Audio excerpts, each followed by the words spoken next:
السلام عليكم، كنتمنى انكم تكونوا بخير وعلى خير. في هذا الفيديو ان شاء الله غادي نشوفوا المنهجيه ديال لو بلان اناليتيك كيفاش كتكون.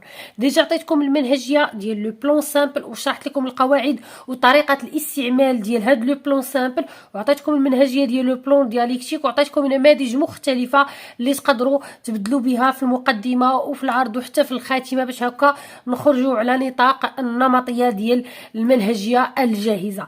كنتمنى لكم التوفيق، وكنتمنى اكثر انكم تتبعوا لا فيديو من الاول حتى الاخر، وما تنساوش تدعيو مع الاب ديالي بالرحمه والمغفره ومع جميع الاباء ديال المسلمين. ونبداو على بركه الله المنهجيه ديالنا.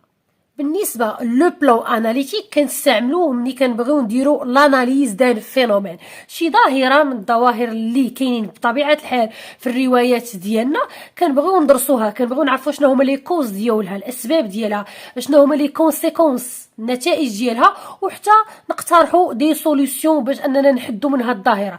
عندنا بزاف الظواهر. بالنسبه لابوطاميغفي مثلا عندنا الظاهره ديال الشعوذه، لا سوبرستيسيون، عندنا لا سوليتود الوحده، عندنا الفيولونس العنف، عندنا بزاف ديال الظواهر اللي خصنا نعرفوا الاسباب ديالهم ونعرفوا النتائج ديالهم وحتى الحلول ديالهم. ناخذوا مثلا حنا الظاهره ديال لا سوبرستيسيون، هي اللي يمكن لينا نطبقوا عليها هاد لو بلان اناليتيك. اول حاجه دائما في الانتروديكسيون كنديروا البريزونطاسيون، كنطرحوا دي كيسيون. بالنسبه لي كيسيون اللي غنعطيكم في هذه المنهجيه ماشي تمشيو تحطوهم كما هما، خاصك ضروري تشوف السوجي اشنو طالب. الا طالب كوز و كونسيكونس غدير حتى كوز و كونسيكونس، طالب كوز و سوليسيون غطرح السؤال بالخصوص ديال لي كوز وديال لي سوليسيون. يعني ردوا البال لهاد اللقطه هذه، حيت دائما حنا ملي كنقولوا لانتروديكسيون كنديروا فيها البريزونطاسيون لي كيسيون. هاد لي كيسيون اللي كنطرحوا حنا في لانتروديكسيون راه كنجاوبوا عليهم في لو ديفلوبمون. يعني ما يمكنش حنا غنقولوا لي سوليسيون وفي لو ديفلوبمون ما نهضروش على لي سوليسيون. اي حاجه سولنا عليها كنجاوبوا عليها في لو ديفلوبمون. بالنسبه للانتروديكسيون دائما كنخلي جوج ديال المربعات قبل ما نبدا المقدمه ديالي. هنا كنديروا لو تيم ديال داك السوجي، مثلا لا سوبرستيسيون ايت ان سوجي كي كريي دو غران ديبا، هو واحد الموضوع يعني اللي خلق واحد النقاشات كثيره وكان عليه بزاف ديال الكلام. هاد النقاط اللي خليت لكم هنا كديروا جمل، كتبقى تزيد واحد الجمله على حساب ثاني السوجي كيفاش تطرح لك، غتهز ديك الجمله من داك لو سوجي وتقادها مع الانتروديكسيون ديالك. Alors, quelles sont donc les causes et les conséquences de ce phénomène؟ إذن أشنو هما الأسباب والنتائج ديال هاد الظاهرة مثلا ديال لا سوبرستيسيون.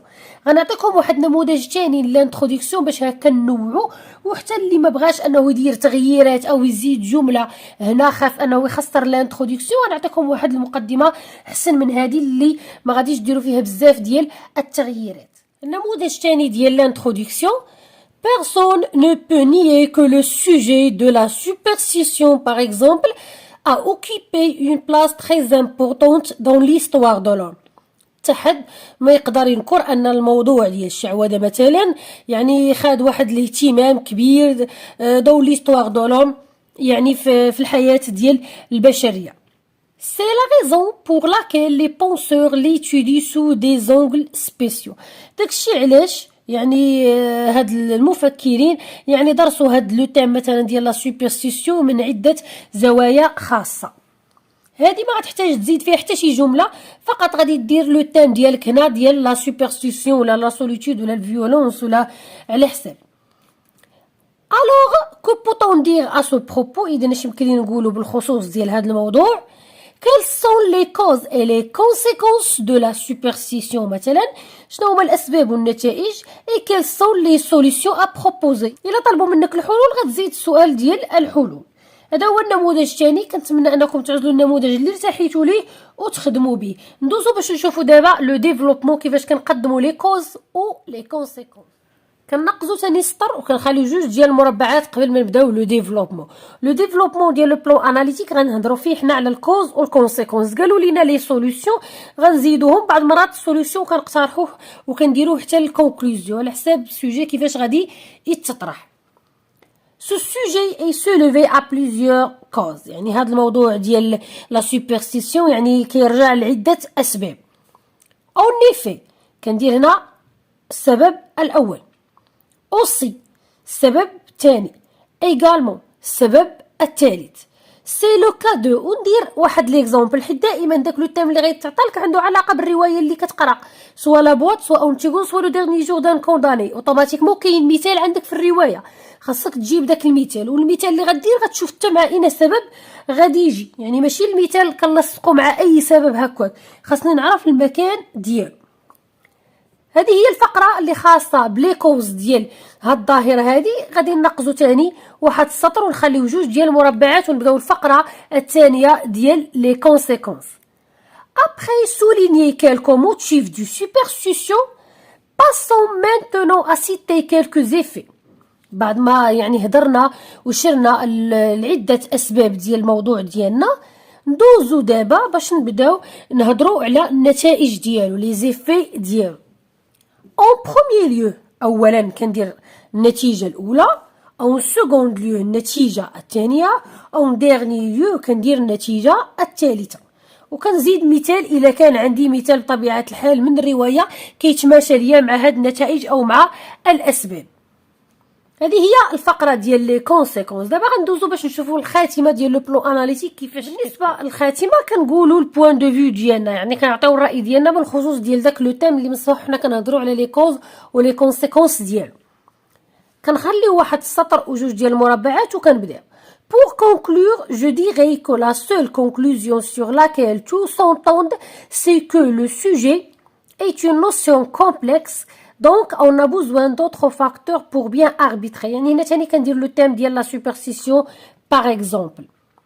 ختاما جو ديغي كو كنقول ان لا سول كونكلوزيون الخاتمه اللي يمكن تكون سي كو ان هاد لو تيم مثلا ديال لا سوبرستيسيون اي اون نوسيون كومبلكس، هو واحد المفهوم اللي هو معقد. دونك اون بوزوان، اذا حنا خصنا واحد محتاجين دوطخ فاكتور، عده عوامل بور بيان اربيتري باش نقدروا نحكموا اكثر على هاد الموضوع ديالنا. يعني هذه خاتمه حتى هي قول جاهزه 100%، فقط غادي تكتب هنا لو تيم ديال برودكسيون اكريت وها انت صوبتي لو بلان اناليتيك. واللي ضروري ضروري ضروري هاد المنهجيه هذه ما تخدموش بها كيما هكا. اول مره خدم بها ماشي مشكل، ولكني كل مره بدل شي حاجه كيف ديجا قلت لكم، باش من هنا ان شاء الله الاخر ديال السنه تكون عندكم منهجيه خاصه بكم ديال لي بلون كاملين. حطوا المنهجيه اللي عطيتكم انا وكل مره بدل. اليوم غتبدل حاجه، بعد غدا السيمانه الاخرى كل مره غتزيد حاجه اخرى، حتى غادي تلقى راسك بدلتي او موان 50% ديال الحوايج في كل منهجيه، وغادي تولي عندك منهجيه ديالك اللي غتخدم بها وانت مرتاح البال، ما خايف لا تكون عندك حاله غش لا حتى شي حاجه.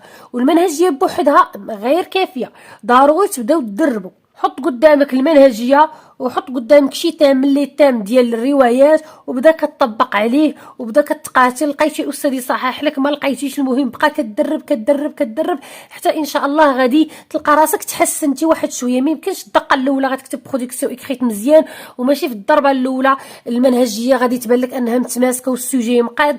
ضروري من لي زيغور وكل مره كتصحح حاجه حتى كتوصل لداك الشيء اللي بغيتي. يعني حاولوا انكم ما تحبطوش راسكم من البدايه، زيدوا خدموا اكثر، زيدوا عطيو لاطاك باش في الاخر تستراحوا واحد شويه وما يكونش واحد التراكم ديال كلشي ديال الروايات عاد زيد عليهم لي سوجي ولي تام ديالهم. كنتمنى لكم التوفيق والى اللقاء الى فيديو مقبل ان شاء الله والى معلومه جديده. لا تنسوا الاعجاب بالفيديو والاشتراك في القناه.